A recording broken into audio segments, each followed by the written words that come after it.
discussion went right to the end. I don't know what happened. Time kind of flew by. So I hadn't intended to have so much discussion, so I apologize. So today is going to be more technical. So basically, I'm building up to a lecture on that third topic I showed you on the first day, axiomatic derivations of the quantum formalism from an operational perspective. So I need to tell you what the most general representation of experimental operations are. Vectors and unitaries and Hermitian operators are not general enough. So I'm going to start with the preparation procedures and tell you in what way they're not sufficiently general. So this is what we saw previously, that preparations were associated with vectors, or more precisely rays in Hilbert space, and measurements were associated with projection-valued measures. And what I want to convince you of, first of all, is that we need to replace this bit of the formalism with something more general, namely a density operator. And the rule for calculating the probabilities of outcomes given a specification of the preparation and the measurement is now going to be of this form, where I take the trace of that density operator with the projectors. Now, I suspect this is something that you're probably already familiar with from Joe Emerson's course and from the tutorial yesterday. So I'm actually going to go a little bit quickly through this material because I'm hoping that it's all pretty familiar to you. So first of all, the trace operation, you should be familiar with this. This is the definition. The K's are a complete orthonormal basis for the Hilbert space. And in particular, this identity comes up all the time in your calculations, that if you have trace of some operator with an outer product of psi and psi prime, that's just the expectation, that's just the sandwiching between psi prime and psi of that operator. So the proof is straightforward. If I just use the definition of the trace, and then I note that both of these terms are just scalars, so they commute, so I can change their order into this, and then I can pull the sum inside, and I note that for an orthonormal basis, the sum over the projectors onto those basis elements is just identity. And so this is identity, and it disappears, and I've proven the identity. So I'm just going to assume that over and over in the proofs I'm talking about today.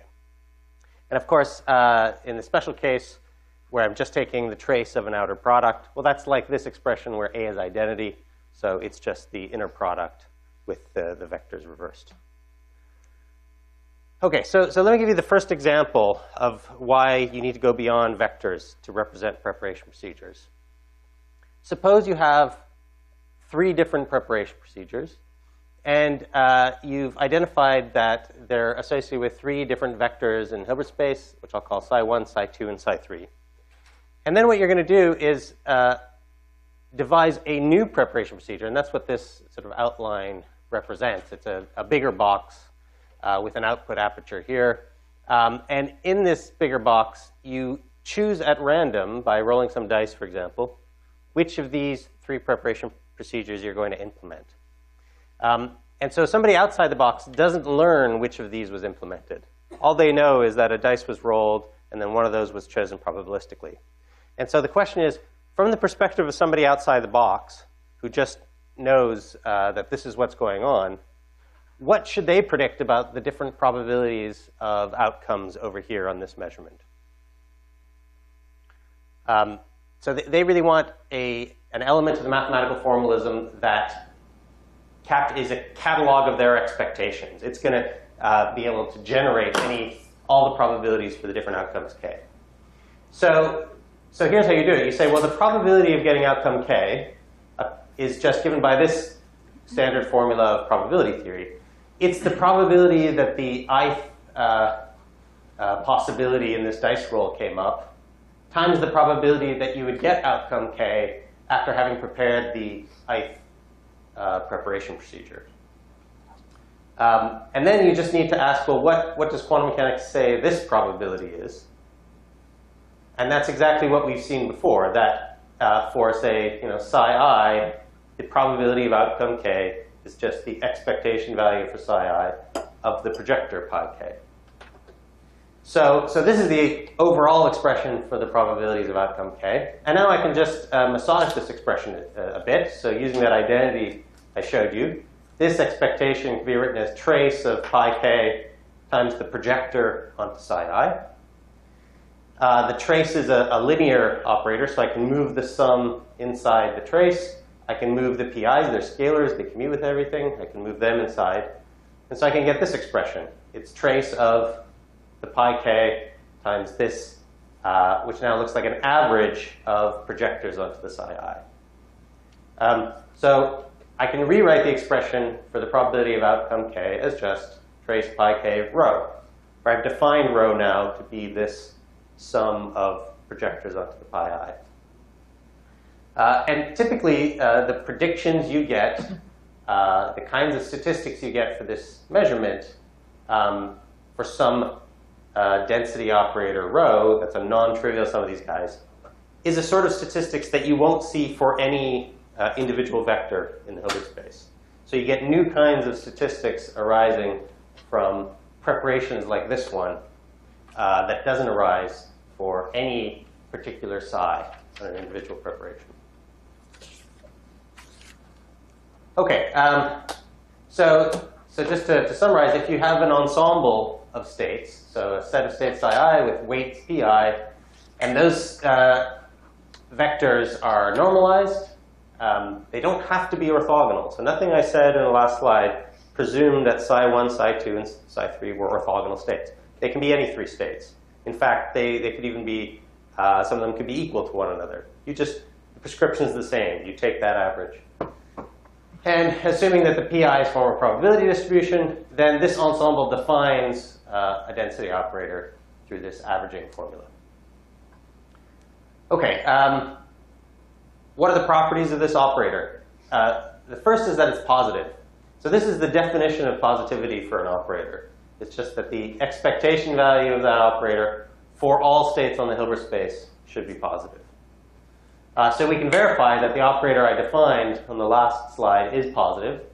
So remember, rho is just sum over I, pi, projector onto psi I.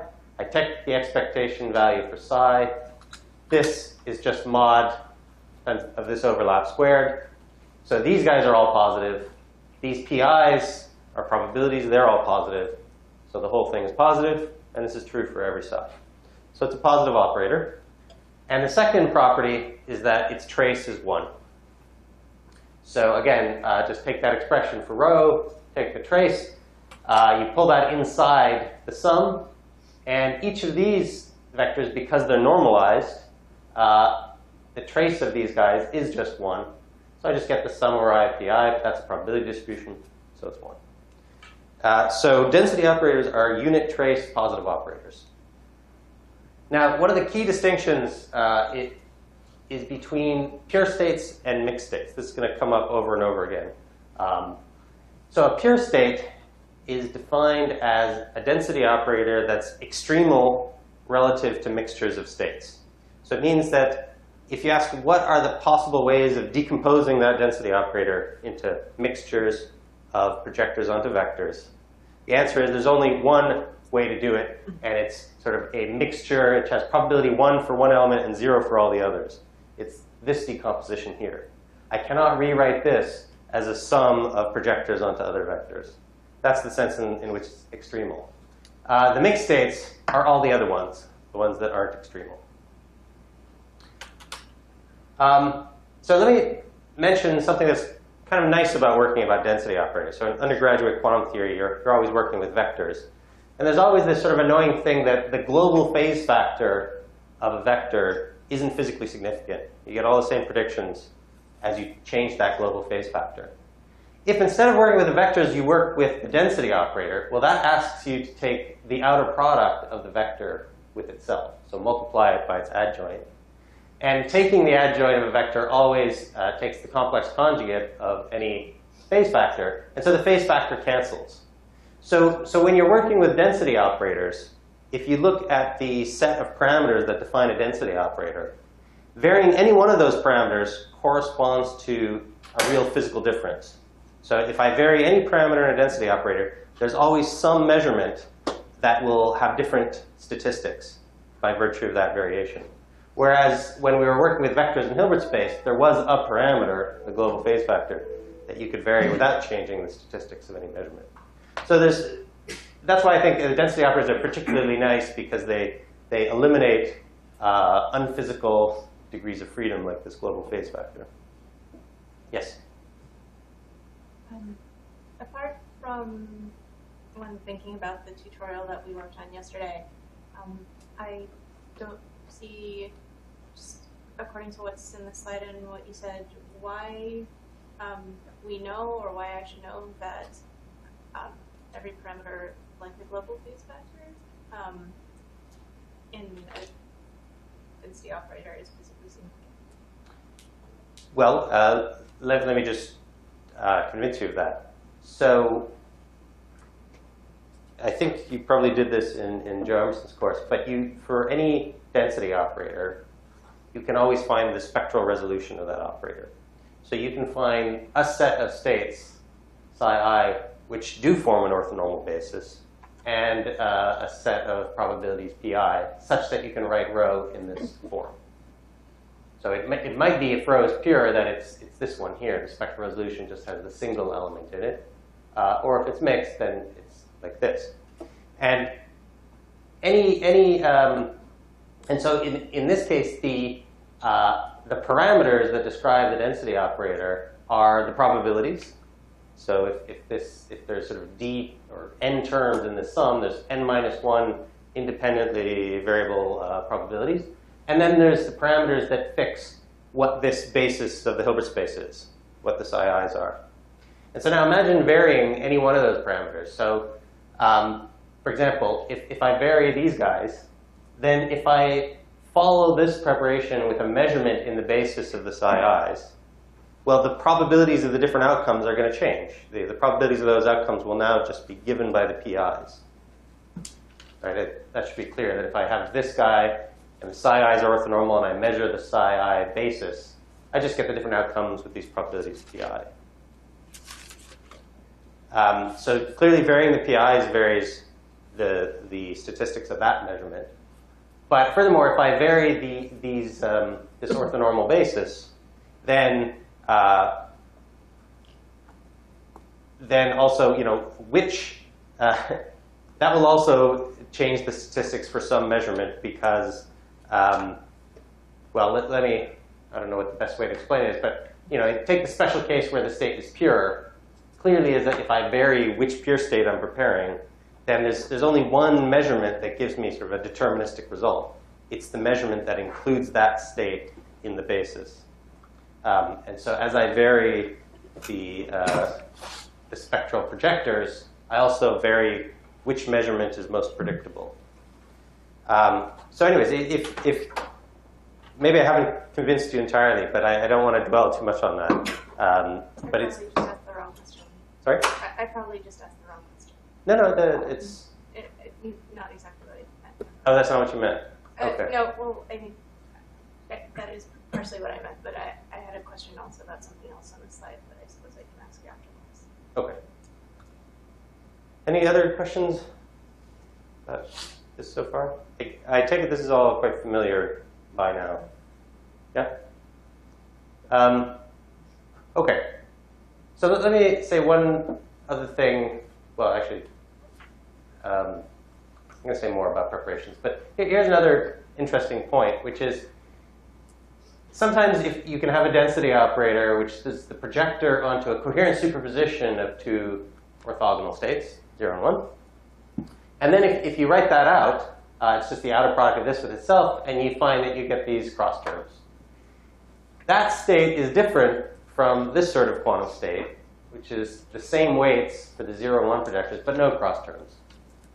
I can think of this state, as we just saw, as a mixture of a preparation of the 0 vector and the 1 vector with these probabilities. That's one way in which I could generate a preparation that was represented by this operator. And the kinds of statistics I'll get for measurements following that sort of preparation are different from the kinds of statistics I'll get for measurements following this sort of preparation. If I measure the 0-1 basis, I won't see the difference. Right? In both cases, I'll just get the first with probability a squared and the second with probability b squared. But if I measure other bases, I do see the difference. So for example, if I measure a basis that includes this vector in that basis, so this vector and something orthogonal to it, then for this sort of preparation, I get this outcome of the measurement with certainty. the outcome associated with that vector, and the orthogonal outcome I never get. Whereas for this guy, you can show that both those outcomes have non-zero probability. This thing has overlap both with psi and the state perpendicular to psi. So that's one example of a measurement that clearly has different statistics for those two states. And so we often say that this state has coherence relative to the basis 0, 1. This state has no coherence relative to that basis. Now let me make a note about the relevance of this fact for the quantum measurement problem that we discussed on the first day. So you'll recall that we got to the point where if you treat the apparatus internally, you find that the spin and the apparatus become entangled in this coherent superposition of up, apparatus indicates up, down, apparatus indicates down. And I think at the time, I argued that we could not interpret this as meaning either the state is up, apparatus indicates up, or it's down, apparatus indicates down, with these probabilities. That would be a different sort of, the situation under which you could say this is different from the situation wherein this is the state. And now we sort of have a more formal way of saying that, is this, this claim here is appropriate for this density operator, the one where I have an incoherent mixture of this state and this state with probabilities a squared and b squared. Right? If I told you there's a black box, and inside it I'm going to flip a coin that has probabilities a squared and b squared, and prepare either this or this, and then I said, what density operator should you use to represent that? This would be your answer. And as we just saw up here, this kind of state and this kind of state differ. This one, if I wrote it as a density operator, has off-diagonal terms. There exists measurements that will give different statistics for those. So it's inappropriate to try to interpret this state this way, because you would then be making different claims about what kinds of statistics you might get in certain conceivable measurements. The problem, of course, is that the measurements that can tell the difference between this and this are extremely hard to do when this thing is a very large macroscopic apparatus. But nonetheless, in principle, there's a difference between those two states. So is that clear? Yes? So could you give an example of a real physical setup that differentiates a mixed state from a pure state? Because, I mean, by theoretical conception, it is clear that these are distinct, but yep. It's always something that that puzzles me. That are these physical, are these constructs physical? Well, so in a lot of this course, I'm going to be sort of talking about the abstract structure of quantum theory without bringing it back to specific degrees of freedom. Like, I'm going to often talk about two-dimensional Hilbert spaces without committing to be talking about a spin-a-half particle or the polarization of a photon or a two-level atom.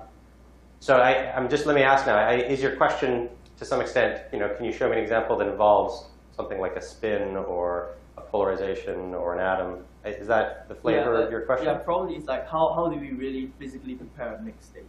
How do you physically prepare a mixed state? Make sure it is a mix and not a pure state with very low coherence that we can observe, for example. Well, I mean, one way to do it is exactly what we talked about over here. I could actually engineer such a box where I choose to, say, prepare a spin-a-half particle, either z up in the z up state or the z down state with probabilities a half and a half. So if I did that, then what would come out would be described by a mixture of those two guys. That's one way to do it. I'm going to show you another way of doing it, which maybe what I want to say is the first way that I'm talking about, it sounds as if you have to sort of engineer that situation, that it's somehow artificial. The second one is a bit more physically relevant. Let me go through that, and if you still have your question, then ask it then. Yes? I mean, related to that question, would it be fair to say, like, you can always have a pure state and it can be mixed to somebody by just telling them certain information about it, and then physically it's indistinguishable in that sense? That's right. Yeah. To some extent, it's useful to think about mixed states as like probability distribution. So it's what somebody knows about the system. So here we're doing operational quantum mechanics. So again, think of states as it's the catalog of somebody's expectations. So they want to say, what should I use to write down everything I know about the possible outcomes of future measurements? And so if one person, say Alice, knows the preparation so well that she assigns a pure state, but she tells Bob only limited facts about that preparation procedure. She doesn't tell him everything. And then he might say, OK, well, from my perspective, I don't know all the details, so I'm going to write down a mixed state. And that just means that he has less predictability about the outcomes of future measurements than Alice does, because he has less knowledge. So it's not necessarily the case in this sort of approach that we should think of these density operators as describing the physical properties of the system. It's better here to think of them as describing some particular agent's knowledge of the preparation procedure. And different knowledge of the preparation procedure can lead to different assignments of density operators. Yes? What I was wondering about for the operational approach, is density matrix part of the axioms? Is it mentioned in the axioms? It will be, yeah. Yeah, it'll basically, the axiom will say, no matter what preparation procedure you do in the lab, there exists a density operator on a Hilbert space over the complex field, which you can associate with that preparation, and which, through the Born rule, will predict the outcomes of any future measurement. So when I'm finished this discussion tomorrow, I'm going to go back to those axioms, and I'm going to show you all the axioms with the term physical state eliminated, and only preparations and measurements showing up. Yes?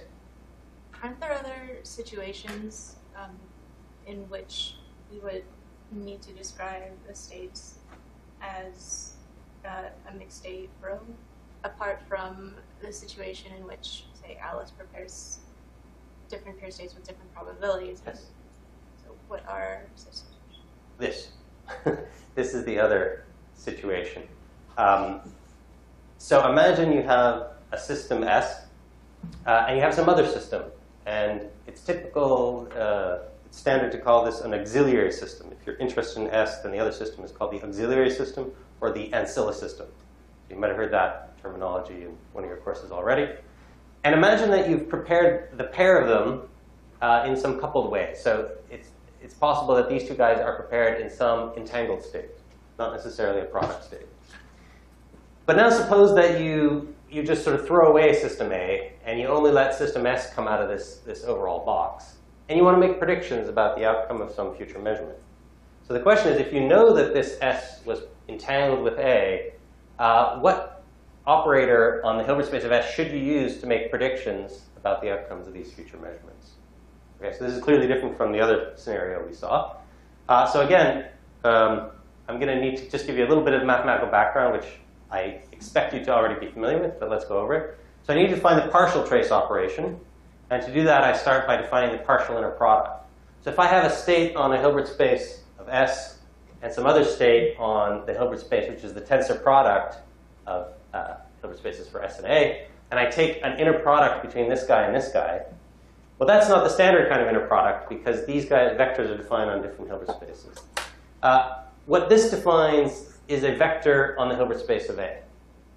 And it's not hard to see that. You can always write any vector on S tensor A as a linear combination of product vectors. That's part of the definition of the tensor product. And then if I interpret this in the obvious way, which is just take the inner product with psi S of each of these guys, then this expression just becomes a new linear sum of vectors on A with these scalars plugged in. So this is, according to this definition, just a vector on the Hilbert space of A. OK, so it follows from that if I take the trace over S of some operator on S tensor A, well, that operator can always be written, if you look at its spectral resolution, it can be written as a sum of projectors onto vectors on this Hilbert space. And then the trace over S just asks me to take these partial inner products. And so clearly what I'll be left with here is a sum of projectors onto vectors on A. And that's an operator on A. So hopefully you've seen this before, but traces over a subsystem of some operator give you an operator on the other Hilbert space.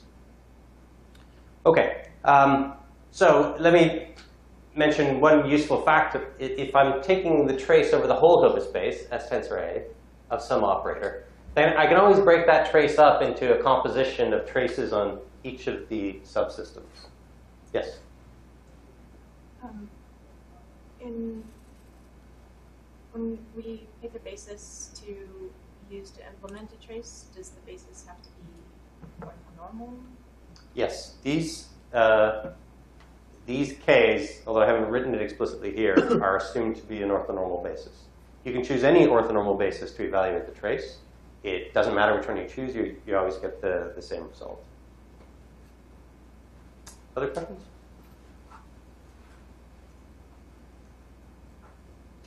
Okay, so you can evaluate the trace over a pair of systems by composing traces. And the proof of that is very straightforward. It follows from the fact that there exists an orthonormal basis for the tensor product of Hilbert spaces, just in terms of orthonormal basis for each of the individual Hilbert spaces. So this J tensor K is an orthonormal basis for the full Hilbert space.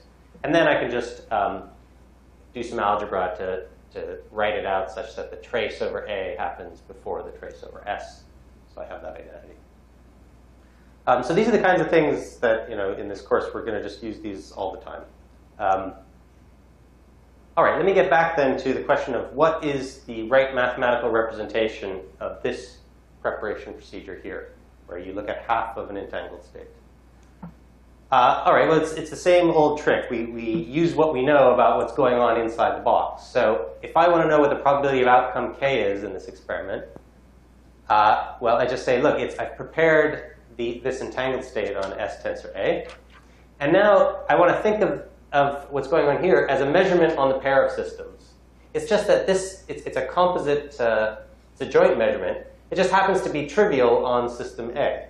So if I throw system A away, that's like a measurement which just always has the same outcome, right? So it's a measurement that gives the outcome, it's just a sort of a one outcome set.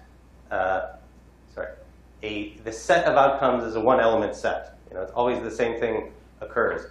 And I know that the set of projectors have to sum to identity. Each projector is associated with a different outcome. Well, if it's a one element set, and that one element set has to sum to identity, it's identity. So the identity operator describes the trivial measurement where you're not getting any information out. So I can think of the measurement on S and A here as just the pi k's for S tensor identity on A. Right? It's just a way of describing that joint measurement. And then I trace over S and A. So this, I know from what we saw already, is the right formula for the probabilities of K. And then I just massage this formula. So I decompose this trace into a trace over S and a trace over A. I can move the trace over A through this guy. And I'm just left with the trace over A of this projector onto the joint state on S and A. And I can define that now as some operator on S. That's what we saw a couple of slides back, that a partial trace over A of some joint operator on S and A is an operator on S. So that's my definition of what's called the reduced density operator for this joint state here. OK, so what properties does that thing have? The first thing is that you can show it's positive. So again, if I take the expectation value of rho S for any state on the Hilbert space of S, and I use the definition of rho S, I pull the trace outside, well, this partial inner product is just a state on A. The trace of any projector onto a state on A just gives me the outer product of that vector with itself. And that's clearly positive, because the length of a vector is positive. Therefore, this operator, rho S, is a positive operator. And that's the definition of positivity. And then secondly, you can verify that it also has unit trace. So if I trace over S this expression, I'm just tracing over S and A now. That gives me the inner product of psi SA with itself. And because psi SA was assumed to be a normalized state, that's just 1. So what I've shown you is that this operator has exactly the same properties of that operator we got by averaging an ensemble of pure states. So we now have 2 examples of procedures that we cannot represent with vectors in Hilbert space, but both of which we can represent by these unit trace positive operators. So So here's a simple example. If I have a coherent superposition of 0 tensor 0 and 1 tensor 1 on system and ancilla with these complex coefficients, and I want to calculate the reduced density operator on S, well, I just look at the outer product of psi with itself. That's got 4 terms in it. These are the cross terms. And now I trace over A. So that's just going to affect this piece. Well, the trace of this and this are both going to be 1. But the trace of this guy, trace of outer product of 0 and 1, is just the inner product of 1 and 0. That's 0. So what I get in the end is just the sum of this and this. And so it's a mixture. It looks like a mixture of 0 and 1, this reduced density operator. Yes? So we've seen, let's see, the density operator that represents a pure state, and we've seen its coherences, and we've seen the similar, well, we've seen a similar mixed state, and its coherences equal 0. If we begin with the pure state density operator and change the coherences but do not make them 0, is that a valid thing to do? Do we end up with a mixed state, or does every mixed state's coherences equal 0 and 0? Well, what you have to remember is that whether a state has coherence relative to a basis or not depends on what basis you're talking about. So in my previous example, I was sort of comparing two states, one of which was coherent relative to the 0, 1 basis, and the other of which was not. And similarly here, I'm talking about coherence relative to the 0, 1 basis on S. If you look at any density operator, let me just find my chalk, you can always find a basis where it has no coherence, right? So if I have any density operator, I can always find its spectral resolution. So let me write it like this, phi I, where the phi i's now are an orthonormal basis. J. And in that basis, it clearly has no coherence among the different phi i's. If the state happens to be pure, then there's just one element in its spectral resolution. And it has no coherence with respect to the basis that that element is in, because it just has weight on one of those elements. So really the discussion of coherence versus no coherence, you'll have to remember it's always relative to some particular basis.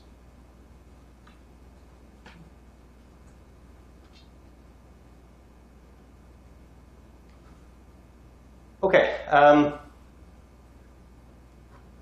Right. So I've given you a motivation for density operators by looking at mixtures of pure states, by looking at reductions of entangled states. Now I just want to point out that you can also just have an intrinsic characterization of density operators.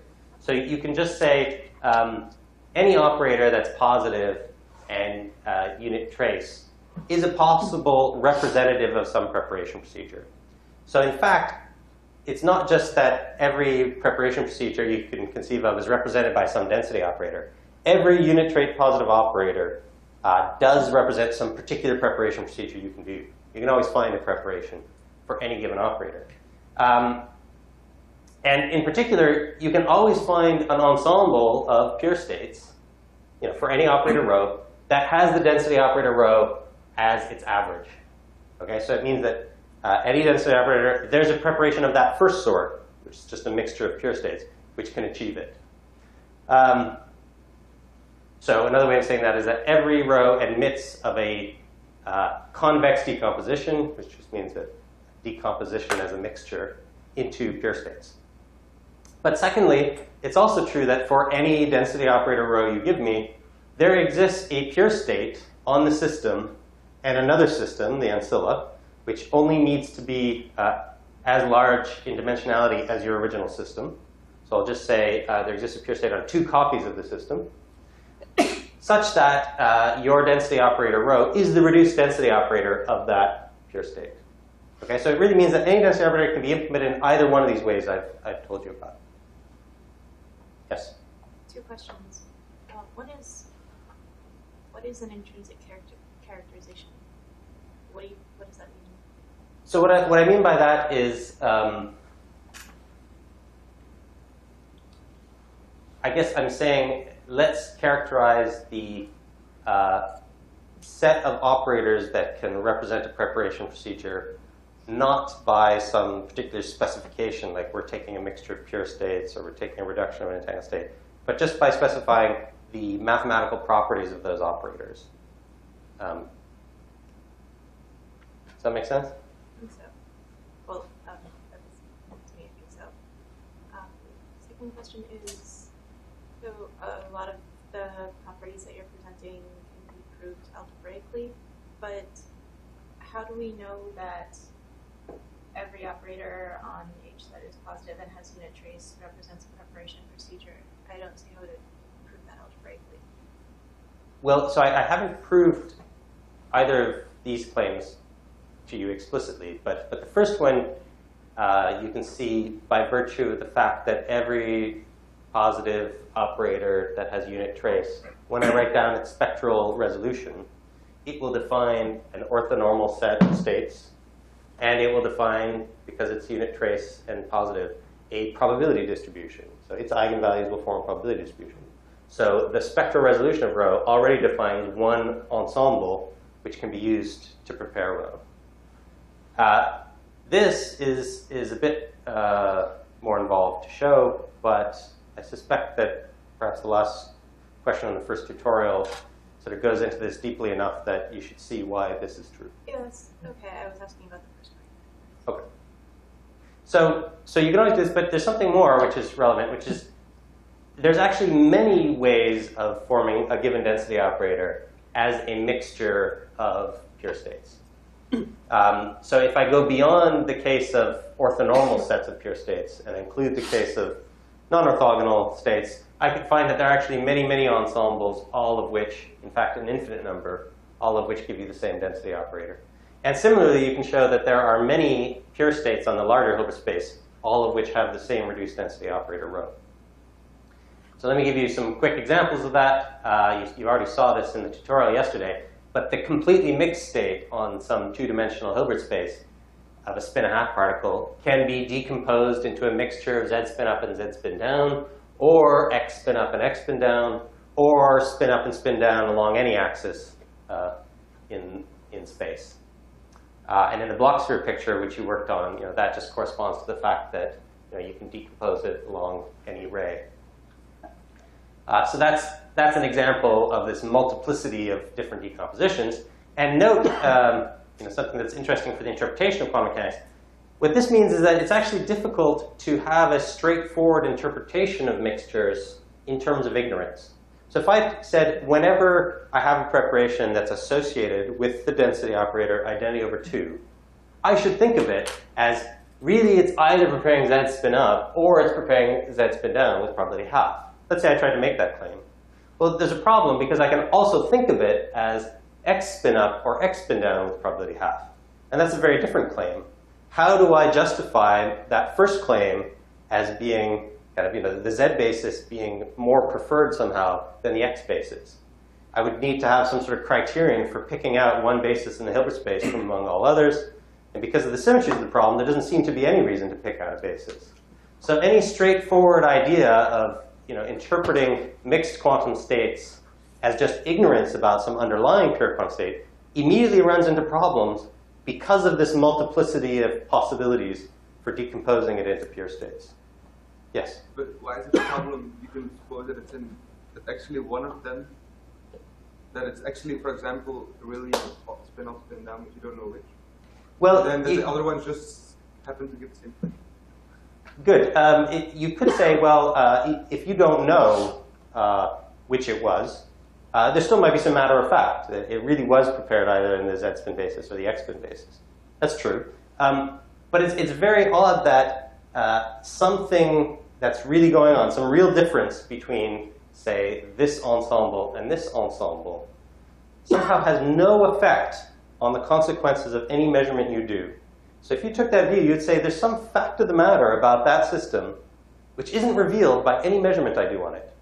Because no measurement I find will give me different statistics for this ensemble and this ensemble, because they're both represented by the same density operator, and the density operator tells me about the statistics of all measurements.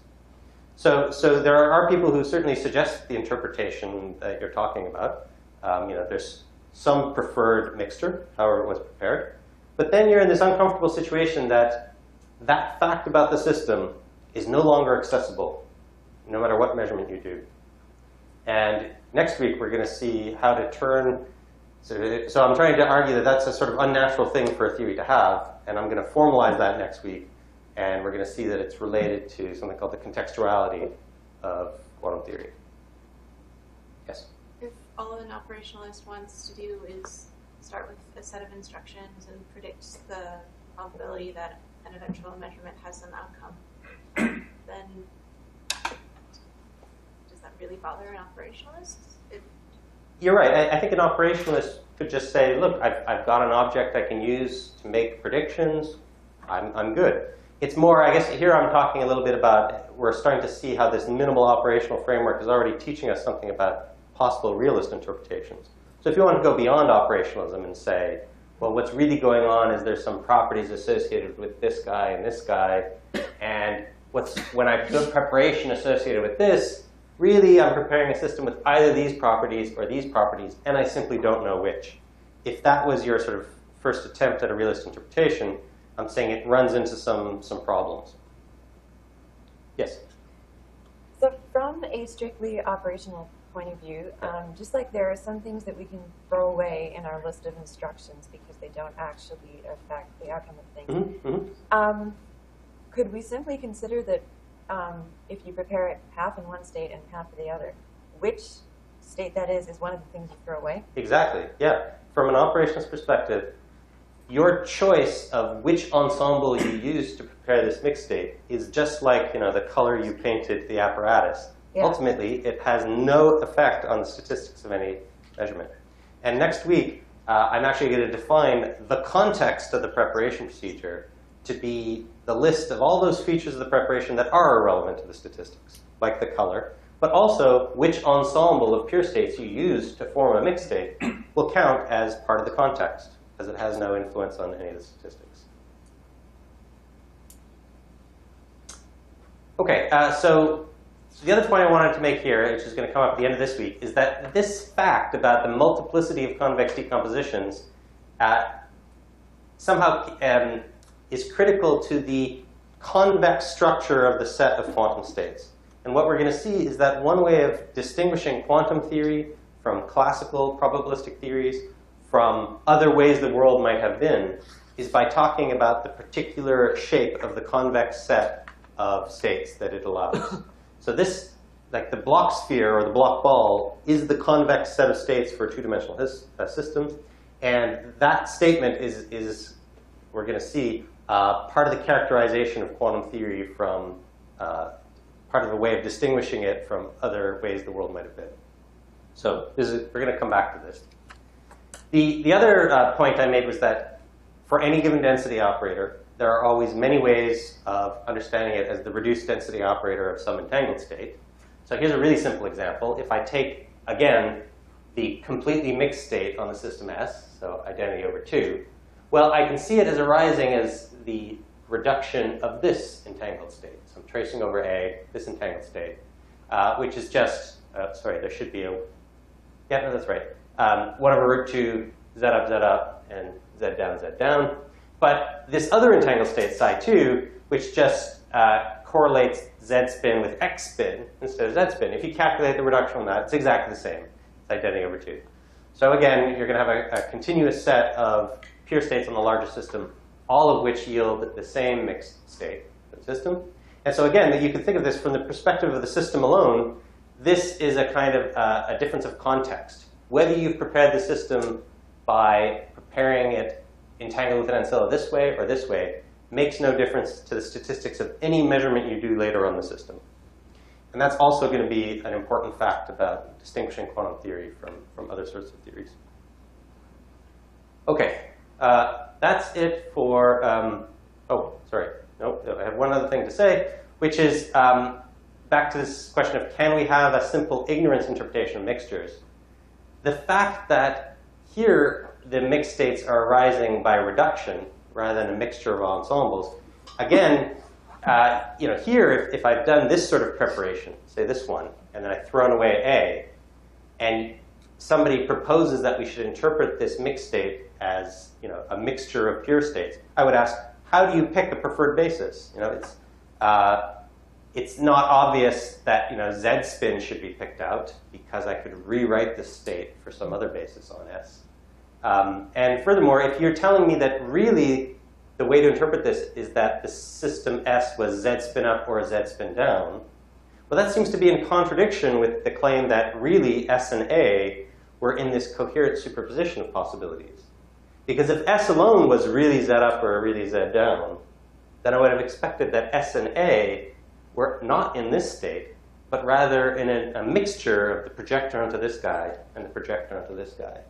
So I would have expected no coherence if S really was one or the other. Does that argument make sense? No.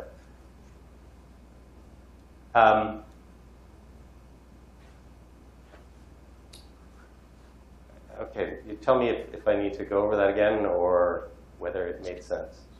Because I'm getting a lot of blank looks. Try it again. Okay.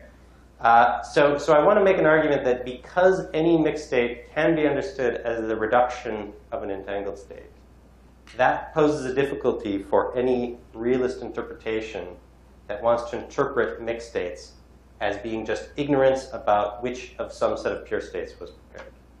Right? So in the last couple of slides, I said, somebody could propose that. For any time you have a mixed state, well, what it really means is that there's actually some pure state, and you just don't know which it is. And the problem that arises is if the preparation was actually of an entangled state on S and A, and then you ignore A and just look at S, it's hard to justify any particular basis of S being preferred. In particular, if you tried to claim in this example that the S system was really either Z up or Z down, and you just don't know which, then what does that imply about your knowledge of S and A? Well, it should imply that S was Z up and A was something, or S was Z down and A was something else, and you don't know which.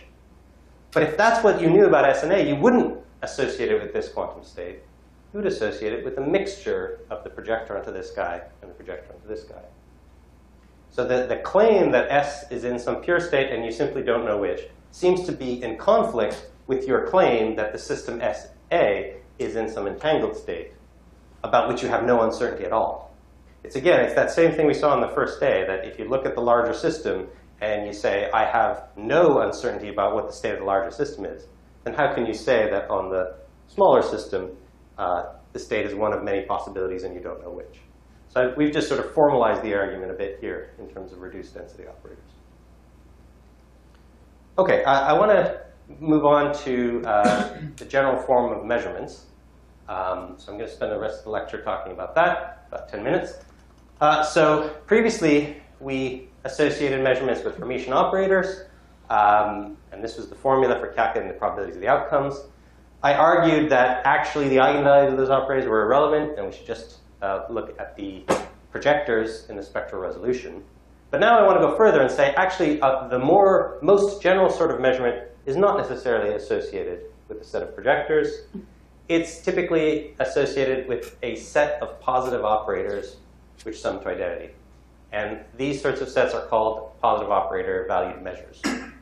OK, so I'm going to try to justify why these projector valued measures are not enough. So first, let me tell you what the difference in their properties are. So for a projector valued measure, I have a set of projectors. They're all positive. They sum to identity because they're assumed to be, well, that's just part of the definition. They are orthogonal in this sense, that if you think of these as, say, rank 1 projectors, well, they form an orthonormal basis. So the projector onto one vector and another vector is always going to be 0. And if I take pi I times pi I, well, because the eigenvalues are all 1 and 0, when I square that thing, I just get it back again. So sometimes people say that projectors are idempotent. They square to themselves. And in this set, they're orthogonal. And of course, this is the standard formula for calculating probabilities. So that's the standard notion of measurement. Positive operator value measures are going to be exactly the same, except for this last property. So it's going to be a set of operators, each of which is positive. They're going to sum to identity, just like these guys did. They're going to have exactly the same form for the Born rule, but they're not going to satisfy this condition of orthogonality. Okay, so the positive operators won't square to themselves, and they won't necessarily be orthogonal in this sense. All right, let me try to justify that for you. So I'm going to do it in exactly the same way that we talked about general preparations. Imagine you've got 3 measurement procedures, each associated with a different set of projectors. For simplicity, I'm going to assume that each one of these measurements has the same number of outcomes, labeled by k. And now I'm going to build a new measurement device, which just puts all of this in a big box. It chooses at random which of these measurements to implement, and then out of the box comes the outcome of whichever measurement you implemented. But from outside the box, you don't know which measurement was implemented. You only know the probabilities of the different measurements. So you find out outcome 1 occurred, but you don't know whether it was outcome 1 of measurement 1 or measurement 2 or measurement 3. You just know what their relative probabilities were. Okay? And then the question is, if I tell you what the preparation was, it's associated with rho, what operators could you use to describe this whole box? So you want some operators that will tell you the probabilities for those different outcomes k. That's it. All right, so it's the same old trick. To know the probability of outcome k, well, it's just going to be the probability you get outcome k, given that you did the ith measurement, times the probability that you actually did the ith measurement. And the probability of getting k, given the ith measurement, is just given by the Born rule. It's trace of rho times the kth projector of the ith measurement. And again, the trace is linear, so I can pull this sum over I inside, and I can pull the pi's inside, and I get this expression. So now I can define this operator here to be just ek, and the set of ek's, as I vary over k, is a positive operator value measure. So the idea is that I can just calculate ek's for this scheme, and then it doesn't matter how it doesn't matter what the projection value measures and the weights were, as long as they give the same set of operators, that box has exactly the same statistics. So again, I can imagine many different boxes that have different kinds of dice and projective measurements inside them. As long as they all average up to the same set of positive operators, those boxes are indistinguishable in the sense that for every preparation procedure, those 2 boxes are going to give exactly the same statistics over outcomes. So if all you're interested in is predicting those statistics, it's sufficient to just write down this set of positive operators. OK, I haven't actually convinced you that these things are positive and sum to identity. But that's not hard to do. So this is the definition of positivity. If I take the expectation value of psi of this guy, I can pull that through the sum. The expectation values for all these projectors are necessarily positive. Those are probabilities. These guys are necessarily positive. A sum of positive numbers is positive. So they're positive operators. And furthermore, if I sum these guys over k, then I can switch the orders of the sums. I know that because each one of these sets of pi's is a projector value measures, they sum to identity. So when I sum this over k, I get identity. Sum over IPI is just 1. So this all sums to identity. So they have exactly the same properties that I specified in the previous slide. OK, let's consider an example. And actually, I'm going to, I think, skip this example and go to the next one. Maybe I'll come back to this.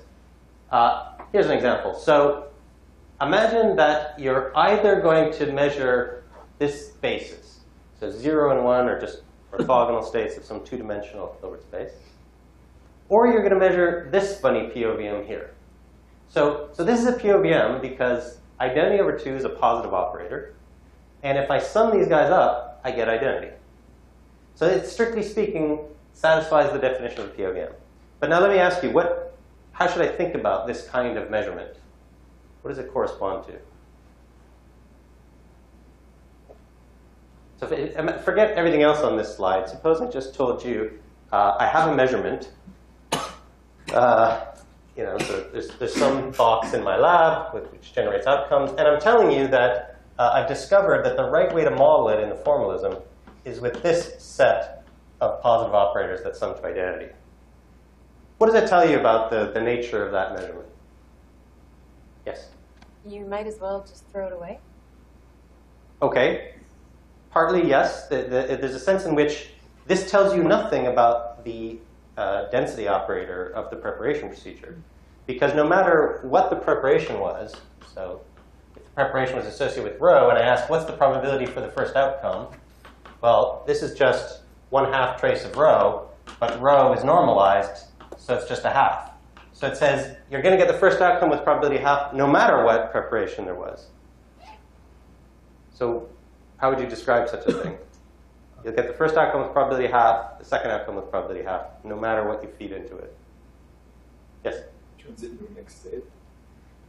If you ignored which outcome you got, if you just told somebody, this is the kind of measurement I'm doing, and I'm not telling you which It's as if you had a outcome. mixed state to begin with. Sorry? It's as if you had a mixed state to begin with, not afterwards. That's true. That if I put a pure state in here, I get a random outcome, which is much like what I would have seen if I'd say measured Z spin on a totally mixed state. But I don't think that quite captures what this measurement is about. And there's sort of a simple way of describing this measurement. It's white noise. It's white noise, yeah. Or put slightly differently, it's a coin flip.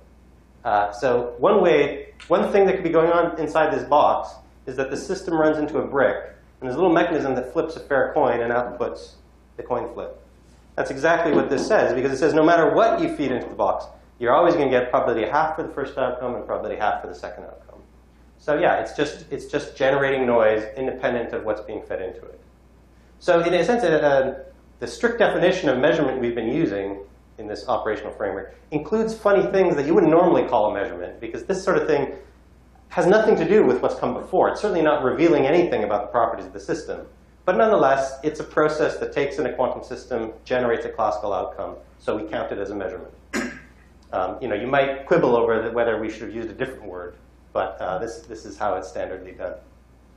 So what I'm asking here is, imagine a box that, with some probability, does the measurement you're interested in, 0 versus 1, and so with some probability, ignores the system and just flips a coin.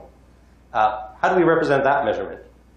Well, if you don't know which was done, and you only find out that, for example, you got the first outcome, then from what I showed you before, the right operator to use is just the mixture of the first outcome operator from this measurement and the first outcome operator from this measurement.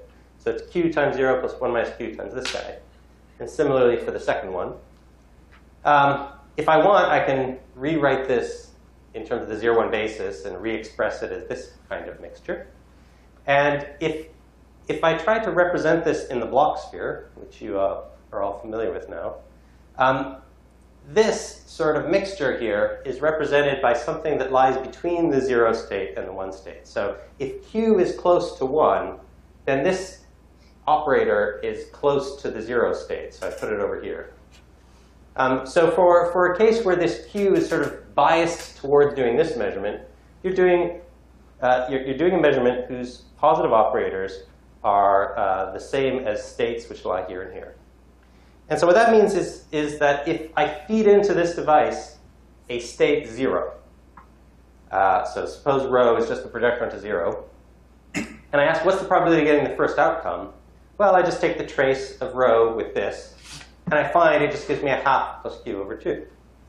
So if q is 1, then these points come out all the way to the surface, and I'm just measuring the 0, 1 basis. That means that I'm always doing this measurement. And as q goes down, and there's more and more probability that I'm just flipping a coin, I get a higher and higher probability that even though I'm preparing 0, this measurement reveals the second outcome rather than the first. So you could think of this as a way of modeling a noisy measurement of z-spin. So ideally, you just like to have these two projectors here. But unfortunately, sometimes your device just gives you a random outcome that has nothing to do with what you fed into it. It gives you the wrong outcome. So although the way I've described this, I've sort of engineered a situation where I choose this measurement or I choose a coin flip.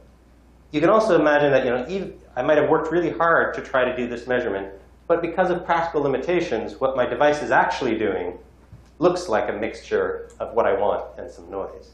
And so these POVMs aren't some sort of exotic new possibility. They're actually the norm. When we go to the lab, we're not measuring projectors, ever, because that would mean that we'd have perfect precision. We are always measuring POVMs, and we're just struggling to get those eigenvalues closer and closer to 1 and zeros. But really, we're only ever achieving something that's close to that ideal, never quite that ideal, because we can never eliminate all the noise. All right, I'm pretty much out of time, but if I can, I'm going to go just a couple more minutes over the hour to try to finish up this topic. There's another way of justifying the use of POVMs, the need for POVMs over projector value measured. And that's if you measure your system in the following way. You couple your system to an ancilla, which is prepared in some state, and then you do a joint measurement on the pair. So for example, you might unitarily interact these two and then measure the system, which now the outcomes of those measurements will depend both on the state of the ancilla and the system. Or alternatively, you could just imagine you've got a large Hilbert space here, S tensor A. You could define some basis on that larger Hilbert space and measure it. It could even be a set of entangled states in that basis. So the question is, what does this overall measurement look like on the system alone? So at this point, you should sort of be familiar with how we're going to do this. We just calculate the probability for the outcomes, K, using the standard Born rule. So we know that the preparation is of S and A in states rho and tau. So this is the state on S tensor A. These are the projectors on S tensor A for each outcome K. And I trace over the whole Hilbert space.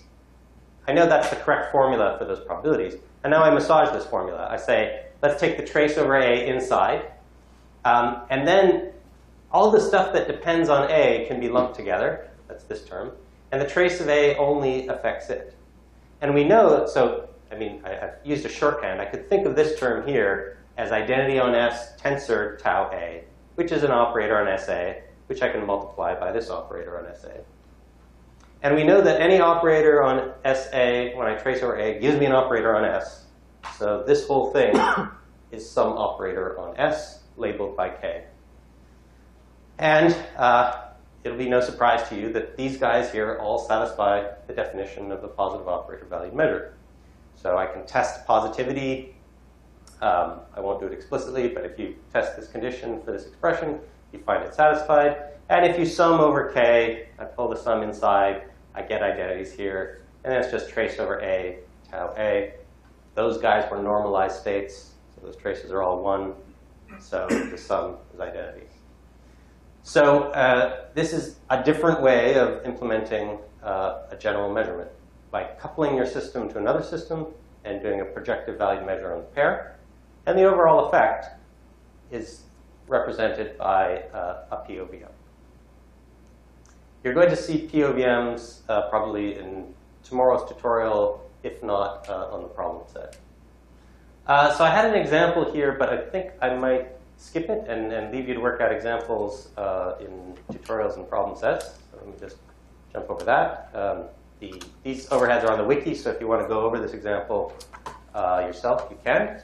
And let me basically end here. You can now ask, is it the case that for every set of operators I find, which are positive and sum to identity, does there exist some procedure I could do in the lab which I would represent by those operators and whose statistics are described by those operators?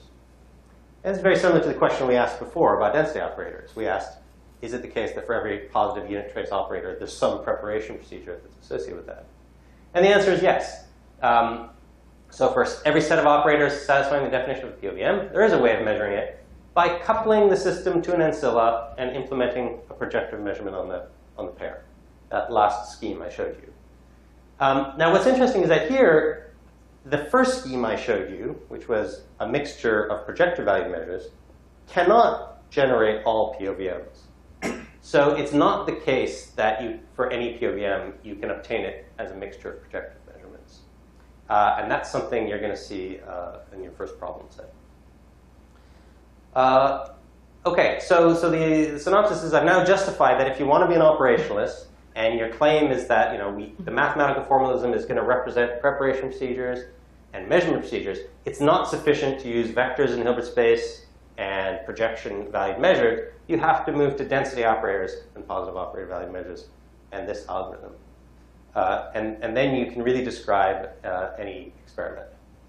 And next time, we're going to talk about the most general representation of transformation procedures that occur between preparations and measurements.